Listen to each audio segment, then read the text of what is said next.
Wabarakatuh.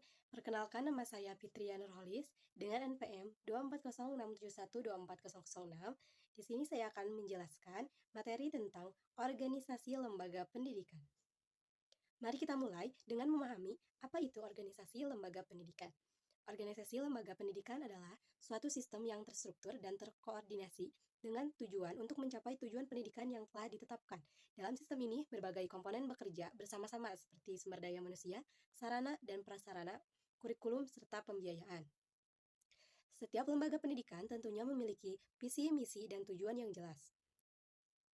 Selanjutnya, kita akan membahas tentang jenis-jenis lembaga pendidikan yang ada di Indonesia. Secara umum, lembaga pendidikan dibagi menjadi 3 kategori. Yang pertama, pendidikan formal, yaitu jalur pendidikan yang terstruktur dan berjenjang, seperti sekolah dasar, SMP, SMA, hingga perguruan tinggi. Yang kedua, pendidikan non-formal yang mencakup lembaga, kursus, pelatihan, dan bimbingan pembelajaran. Pendidikan ini lebih fleksibel dan biasanya fokus pada keterampilan tertentu. Yang ketiga, pendidikan informal yang terjadi di lingkungan keluarga dan masyarakat.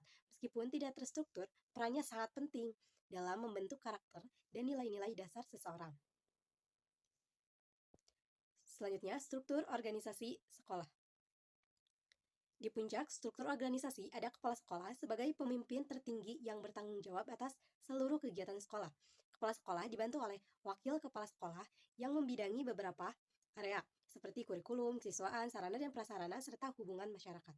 Kemudian ada guru sebagai garda terdepan dalam proses pembelajaran. Tenaga kependidikan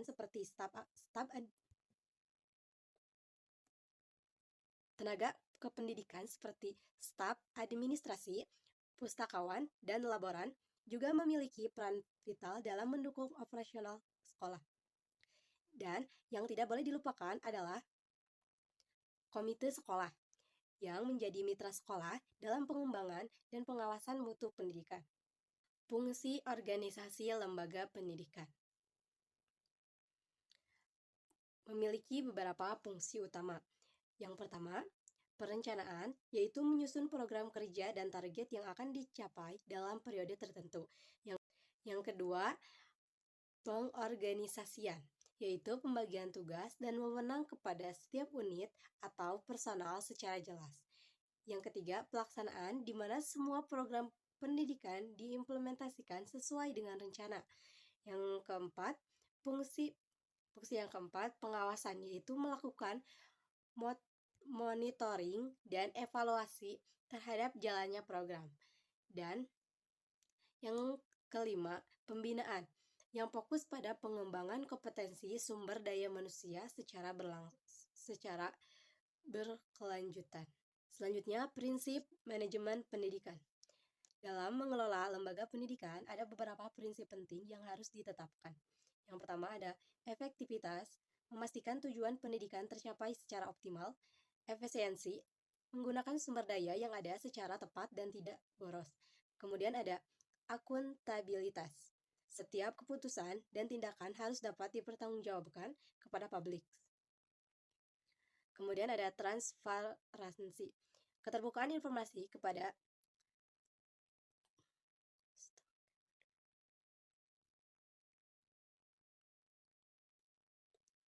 Selanjutnya ada transparansi, yaitu keterbukaan informasi untuk membangun kepercayaan, dan partisipasi melibatkan semua pihak terkait dalam mengambil keputusan dan melaksanakan program. Selanjutnya ada tantangan organisasi lembaga pendidikan.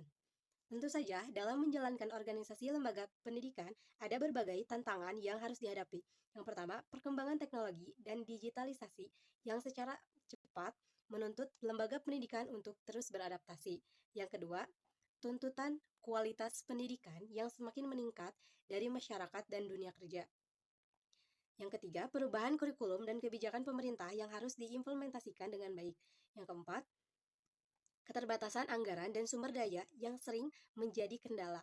Yang kelima, persaingan antara lembaga pendidikan yang menuntut inovasi dan meningkatkan mutu berkelanjutan. Selanjutnya, strategi pengembangan. Untuk menghadapi tantangan tersebut, diperlukan strategi pengembangan yang tepat.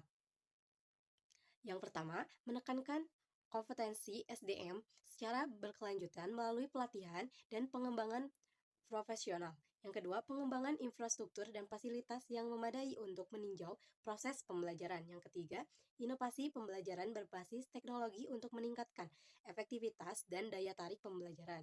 Yang keempat, membangun kerjasama dengan stakeholder eksternal seperti industri, pemerintah, dan komunitas. Yang kelima, penguatan manajemen berbasis sekolah yang memberikan otonomi dalam pengambilan keputusan. Yang keenam, fokus pada peningkatan mutu dan akreditasi sebagai bentuk kualitas lembaga. Baik, selanjutnya kita akan masuk ke kesimpulan. Mari kita simpulkan materi yang dari awal saya jelaskan. Jadi, organisasi lembaga pendidikan adalah sistem yang kompleks dan memerlukan pengelolaan yang profesional. Struktur organisasi yang jelas dan terarah akan sangat mendukung pencapaian tujuan pendidikan. Manajemen yang baik akan meningkatkan kualitas layanan pendidikan kepada peserta didik, dan yang paling penting, kemampuan beradaptasi terhadap perubahan adalah kunci keberhasilan sebuah lembaga pendidikan di era yang terus berkembang ini. Sekian materi yang dapat saya sampaikan. Mohon maaf bila ada kesalahan. Wassalamualaikum warahmatullahi wabarakatuh.